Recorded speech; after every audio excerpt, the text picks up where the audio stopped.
Hello hello hostel నుంచి పిల్లలు వచ్చారండి. పిల్లలతో పాటు అమ్మ కూడా వచ్చింది.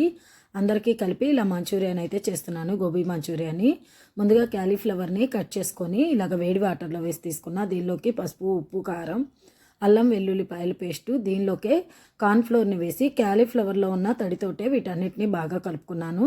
నేను ఇక్కడ ఎక్కడ వాటర్ యాడ్ చేయట్లేదు. ఫుడ్ కలర్లో కొంచెం వాటర్ వేసి కలుపుకొని వీటిని కూడా బాగా కలర్ పట్టేలాగా కలిపి ఆయిల్ని వేడి చేసుకొని కొంచెం కొంచెం పీసెస్గా వేసుకుంటూ ఇలా ఫోర్క్తో కలుపుకోవటం వల్ల ముక్కలు అనేవి ఇరిగిపోకుండా ఉంటాయి. ఇలా అన్నిటిని వేయించి పక్కన పెట్టుకోవాలి.